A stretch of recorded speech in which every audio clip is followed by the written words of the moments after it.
You're watching Newsfeed AM. Let's get into this discussion now. Over 7 million chickens have been culled. This is in an effort to curb the spread of avian influenza.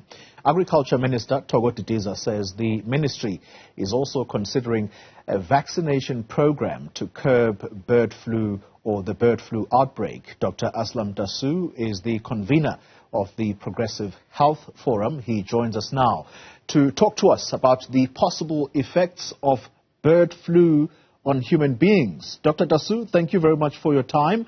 Do you have any ideas about how, if we consume, whether it be eggs or chicken that is possibly contaminated, how our bodies are likely to react? Hi, good morning, Xoli, and thank you for inviting me. Of course, this is a matter for veterinary experts. What we do know, of course, is that bird flu has been shown in several countries in the past to cross over to humans, causing severe illnesses and deaths across several countries until the outbreak was curbed. And unfortunately, it's a very grim approach to curbing these outbreaks, where, as you said, 7 million chickens have already been culled. Now, if you just put that number, in context, you'll understand the great degree of grim trauma that accompanies that. Now, it also shows the connectedness between animal health and human health, which is becoming more and more important. And this is because of the way our food production operates throughout the world. The mass food production that we have, including of poultry, is a proximate risk for this. And it's a cause of great concern, yes. Let's talk about why countries ban the produce. Is it to avoid a wide-scale outbreak? And I'm saying this on the back of Namibia having banned our products. Talk to us about whether or not this is essentially a way of trying to manage the situation. Yes, it most certainly is. You have to stop the spread of the virus as best you can.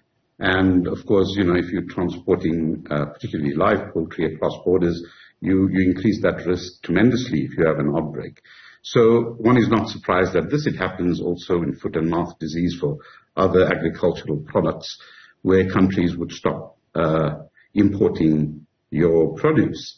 And now this is also, of course, a very difficult thing, because it creates a loss of income for farmers and for their employees of quite significant proportion. And so, I think what we're beginning to see is a cascading effect of this. And again, I'll put it to you that, we are probably in an age now where we're going to see more and more of this. We've heard of avian flu outbreaks almost every year in the past few years. And if I can just put one statistic to probably give us context for why this is happening and why other pandemics also occur, it would be something like this.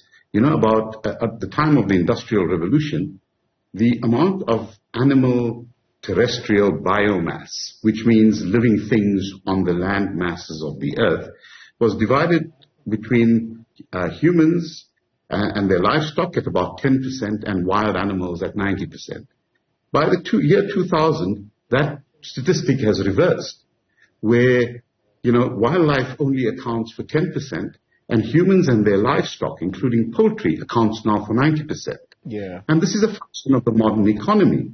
But what it does is that it destroys our biodiversity and the ability for animal reservoirs of viruses to keep them within the animal reservoir, to keep the viruses there. And the increasing encroachment, loss of habitat, and we saw what happened with COVID, where there was a species jump, giving us a pandemic. This is no different, to be quite honest. This is an influenza-type virus affecting poultry, and it will have its natural effects on industry, on food security. And on this, in South Africa, there's a little bit of a concern, and perhaps we're not sure why this has taken so long. We have a well-organized agricultural sector, but we didn't vaccinate our chickens, our poultry at all. Yeah. I know they're thinking about doing so now. And why that was the case was for some spurious reasons about perhaps the vaccine also creating illness in people. I think that's now all put to bed, and they must move on this. But here's our issue. Most of our agricultural poultry production comes from these big agricultural companies. But there are hundreds, thousands of small farmers who also produce poultry, but don't have the biosafety mechanisms in place, and there's no oversight of them. So spread is going to happen in this kind of context. Dr. Dasoo, you've mentioned, or you've used the word encroachment, and you'll forgive me for asking this question in this way, and you're welcome to correct me, by the way. I'm no expert at this, but the bird flu that we're experiencing now, is this some kind of sign that human beings are overusing animals for their needs? Correct me, rephrase the question if you will. I'm grappling with it as I pose this question to you, Doctor. I understand what you're saying, and I think we must think about it in terms of biodiversity. So, as you reduce the size of the wild animal population, you tend to lose the big animals, which are very robust in maintaining their own viruses, in that reservoir and not causing spread in any material way. However, if you eliminate them, you're now creating a loss of their habitats. They're dying, they're being hunted out, they're being culled, and human encroachment for habitat development now creates savannas where only small animals reside, which are very poor reservoirs to keep their birds to themselves. And then people start eating them. So this is a natural consequence of that loss of biodiversity. And I think, your question is also, it's a multifaceted question. It's a very good question, I should say, because the way the economy has developed over the last 100 years in terms of mass food production. You've heard of big pharma, big oil. We also have something called big food, where food is produced, at a remote location in a mass production approach and then shipped off everywhere. And unfortunately, this is a proximate cause, because once a major production facility is infected, the likelihood of spread is huge because it goes to so many places. And it's very difficult to control. Yeah. So I think a change in our existing approach to food production is very important if we are going to address your issue here. Final question to you, Doctor. And at the moment, we are running with a story about children having gone to a spaza shop in Soweto, bought biscuits, fell ill. 2 of those children are now dead, and there are others whom we understand are in hospital receiving care.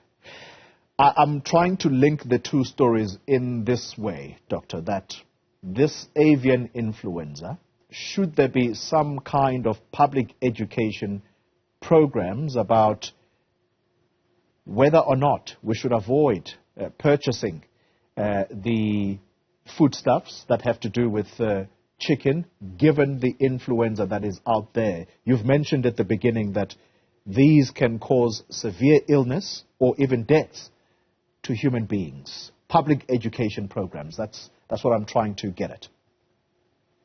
Yes, I think that's a very relevant bit of public information you want to give. Whether the problem with the children is related, but I do understand how you're trying to connect the issue. I do know that our retailers, our larger retailers, have stringent biosafety mechanisms to ensure that the batches of chickens or eggs that they purchase for retail sale are disease-free. So in that organized capacity, I don't think there's much cause for concern. It's in the more informal trading sector where, people could eat infected animals and potentially, and I'm not sure if these particular strains of the bird influenza virus are, so virulent that only, I guess, the NICD and our veterinary services can tell us. But, there is the potential that, you could become infected with this virus, because it is an influenza virus and we're susceptible to those. Now, we only have less than half the veterinary services and veterinarians we actually need in this country. So I think keeping this matter under control is going to be an exceedingly difficult task. And it's not clear to me why the government, where understands that agriculture is such a major component of our economy, that it doesn't apply all the various food security measures that are absolutely necessary to maintain our food safety. And again, I guess this is a function of state competence not being adequate, and that must be built up. I can assure you of this, Purvi. If it's not this, it will soon be something else. And we are going to face COVID-level pandemics again, because we don't have the capacity to prevent them. We've lost the foundational ability to stop these pandemics through the loss of biodiversity, and with climate change happening and the mass movement of people, the increasing encroachment on natural habitats, this is, almost inevitable.